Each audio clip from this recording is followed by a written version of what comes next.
Siva. Siva cantik sekali. Alisnya lancip, matanya lentik, bibirnya unyil seperti ya. Lalu ada kata kerja relasional.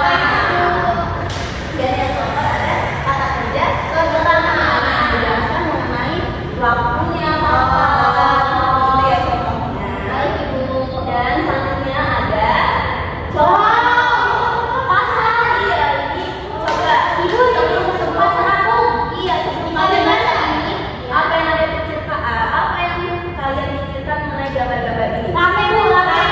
Ada saya, ada banyak di atas sungai itu masa ya. Kalau yang belum pernah kesana langsung pasti masih banyak ya, pasti gitu. Kok terlihatnya seperti ramai dan kayak acak-acakan ya. Iya, jadi kalau sudah ada yang pernah kesana langsung tuh pasti sudah bisa mendeskripsikan bagaimana keadaannya di sana gitu ya. Jadi di sini ada contohnya. Siapa yang bisa baca ini? Ayo. Ya, oke. Jadi pasar terapung di Kalimantan adalah pasar tradisional unik yang berada di atas sungai dan menarik perhatian wisatawan. Pedagang berjualan di perahu kecil, menjual buah, sayur, dan makanan khas daerah. Suasana ramai dengan teriakan pedagang dan aroma makanan tradisional seperti soto banjar serta ikan bakar. Lalu, pasar terapung melambangkan kehidupan sederhana masyarakat sungai yang penuh warna dan keunikan budaya. Ini deskripsi dari pasar terapung. Kalau yang sudah pernah melihat langsung tuh bisa menjelaskan deskripsi dengan lengkap. Seperti di sini kan ada identifikasinya dulu ya. Dideskripsikan identifikasinya pasar terapung itu bagaimana sih? Lalu dideskripsikan bagiannya. Ada di sana. Terus disimpulkan. Jadi di pasar terapung itu menggambarkan apa, tujuannya apa, seperti itu. Jadi udah bisa tuh kalau seperti ini buat bisa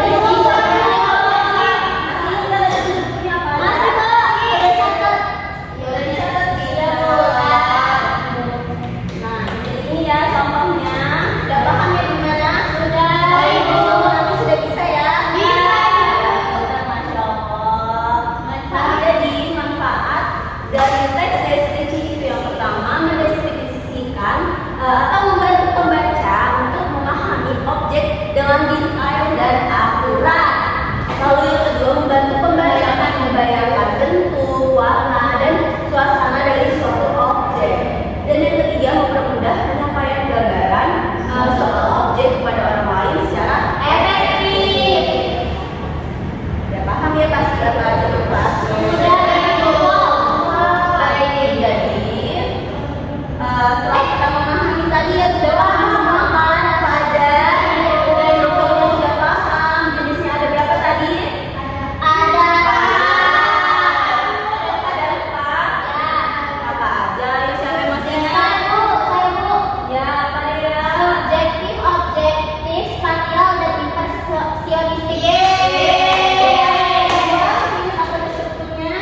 Ingat bu. Ya apa ya? Lalu deskripsinya dan terakhir adalah bentuk atau simpulannya. Masih paham apa ada? Paham apa aja jenis-jenisnya? Oke, kalau Anissa paham, ibu mau minta tolong Anissa tulisin deskripsi gambar ini. Bisa nggak? Berdasarkan strukturnya. Iya, bisa. Bisa kali. Kunci. Oke. Yang lain juga tulis di bukunya ya.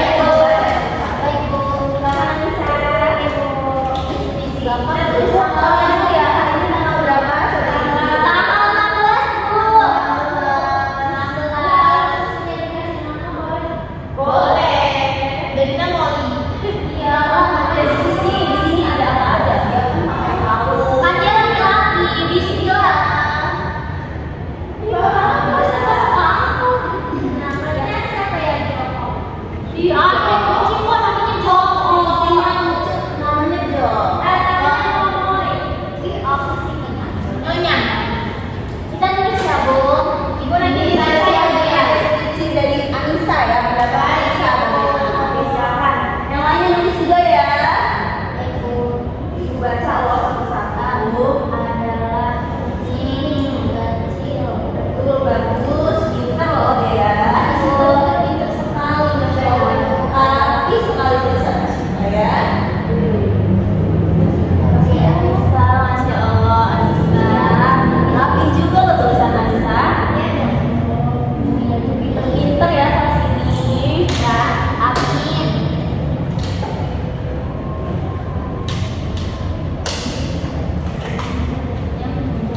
peninggalan zaman dulu. Di sana itu pemandangannya indah dan juga Candi Borobudur ini tersusun dari berbagai macam batu-batuan. Candi Borobudur ini juga di tengahnya itu ada patung dewanya dan juga tersusun sangat tinggi sekali. Jadi kalau teman-teman ke sana bisa melihat bahwa Candi Borobudur itu adalah candi yang sangat tinggi dan juga pemandangannya indah, sejuk, banyak pohon-pohon. Jadi kesimpulannya, Candi Borobudur adalah candi yang indah, tersusun dari batu-batuan, terdapat patung-patung dan juga memiliki pemandangan yang indah dan juga sejuk pemandangannya. Terima kasih Bu.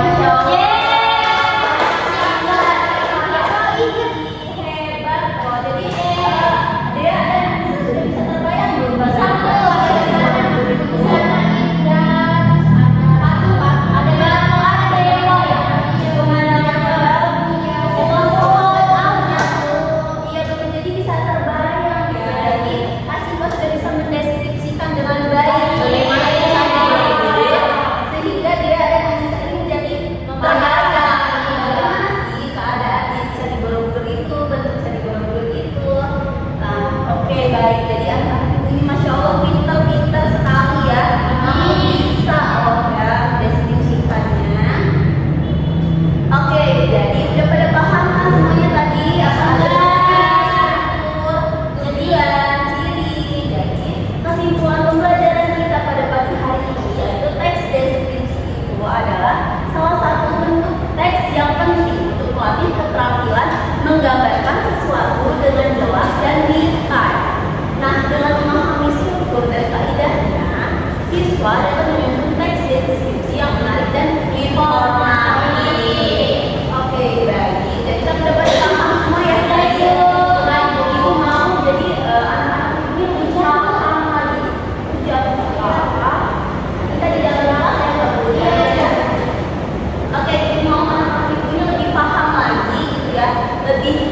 Assalamualaikum warahmatullahi wabarakatuh. Izin memperkenalkan diri, nama saya Syifa Zahrani dengan NPM 231304151 sebagai observer lisan dari nama calon guru Vidya Adinda Zahrani dengan NPM 231304109 tanggal 16 Oktober 2025, waktu 7.30 sampai selesai.